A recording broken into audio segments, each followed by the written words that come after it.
أهلا بيكم. النهاردة هنغوص في كلمة بنسمعها طول الوقت في مصر، كلمة بسيطة جدا في شكلها: براحتك. هو فعلا الموضوع مش مجرد كلمة وخلاص، طريقة معينة كده في الثقافة المصرية اللي هي فيها إيه بقى؟ فيها حتة اللف والدوران دي. بدل ما الواحد يواجه على طول يقول لأ صريحة كده. والمفارقة إن الكلمة دي أصلها المفروض تدي إحساس بالحرية، خد راحتك، اعمل اللي انت عايزه. لكن في مصر لا، الوضع مختلف.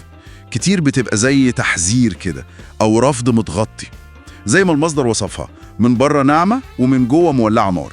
بالظبط، هي دي النقطة. طيب خلينا ندخل أكتر في الفرق ده. المعنى الأصلي الحرفي اللي في القاموس: ليك الحرية تعمل اللي يريحك. لكن المعنى اللي بنستخدمه في مصر كتير: ماشي وشوف بقى إيه اللي هيجرالك.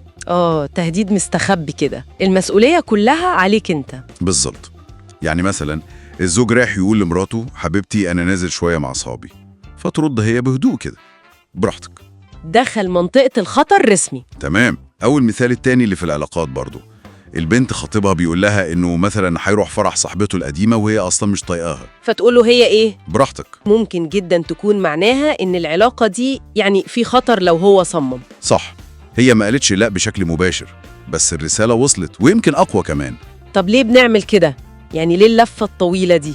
ايه السبب ورا استخدام براحتك بالشكل ده؟ بص، المواجهة الصريحة دي ممكن تعتبر قلة ذوق أو تعمل موقف بايخ، فبراحتك دي بتدي للي قدامك إحساس وهمي إنه حر. إحساس وهمي بالظبط. في حين إنها ممكن تكون تحذير، أو يعني زي ما تقول فرصة أخيرة عشان يفهم التلميح. في أنواع لبراحتك حسب نبرة الصوت، مش كلهم زي بعض. تمام. في براحتك الهادية دي اللي بصوت واطي، هم. دي معناها غالباً أنا شايفاك وعارفة بتعمل إيه وكل حاجة بحساب. دي لوحدها تقلق. وفي براحتك اللي بتتقال مع تنهيدة أو نفخة بسيطة كده، دي ترجمتها حسب المصدر: لو عملتها هتزعل وهتشوف أيام مش حلو. تهديد صريح تقريبا. ويعتبر أخطر نوع بقى براحتك اللي بيجي بعدها سكوت طويل كده ومخيف. دي اللي هي ايه، النهاية؟ غالبا إن دي ممكن تعني إن الموضوع ده اتقفل خلاص، أو العلاقة نفسها وصلت لطريق مسدود. يعني الخلاصة ورا كل الأنواع دي هي رسالة واحدة: أنت حر، طبعا حر تختار نهايتك بنفسك. بالظبط، المسؤولية بتترمي عليك بالكامل. والنقطة المهمة كمان إن الموضوع ده مش بس في العلاقات العاطفية بين اتنين. لا طبعا، الظاهرة دي ممتدة في كل حتة تقريبا. في الشغل مثلا، يعني لو موظف راح لمديره وقال له عايز أمشي بدري النهاردة، والمدير رد برود كده: براحتك. دي مش موافقة حقيقية غالبا. دي ممكن تكون تحذير مبطن، يعني خلي بالك ده هيأثر على تقييمك أو على نظرتي ليك. أو حتى بين الصحاب، يعني لو صاحبك بيكلمك وبيقولك إيه مش جاي معانا الخروجة، طب براحتك.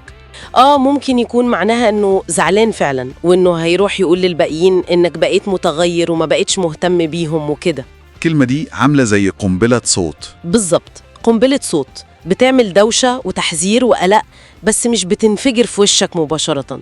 محدش بيبقى عارف الضرر هيجي إمتى أو شكله إيه، بس متأكد إن في عواقب جاية، وده لوحده متعب. والمفارقة بقى، الكوميديا السوداء في الموضوع، إن غالباً الطرفين بيبقوا فاهمين كويس قوي إيه المعنى اللي ورا براحتك. طبعاً بيبقوا فاهمين، لكن بيختاروا يتجاهلوا، يمكن عشان المركب تمشي، أو عشان يتجنبوا برضو الصدام اللحظي ده. وهو ده بقى اللي بيعمل المشاكل بعدين، لما تحصل الحاجة اللي كانت متوقعة ويجي الطرف الأول يقول للتاني: أنت اللي قلتي لي براحتك. الرد بقى بيكون إيه ساعتها؟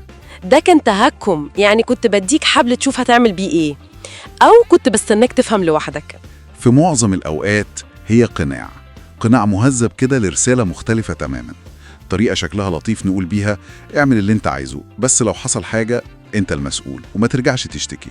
هل الأحسن إننا نفضل في دايرة التلميحات دي ونعتمد إن اللي قدامنا هيفهم ما بين السطور، ولا التواصل المباشر والصريح حتى لو كان صعب في لحظتها ممكن يكون صحي أكتر لعلاقاتنا على المدى الطويل؟ لما نسمع براحتك، هي دي براحتك اللي بجد، ولا براحتك بتاعت أفلام الرعب اللي بتيجي قبل الكارثة؟ يمكن دي تخلينا ننتبه أكتر لطريقة كلامنا وتأثيرها.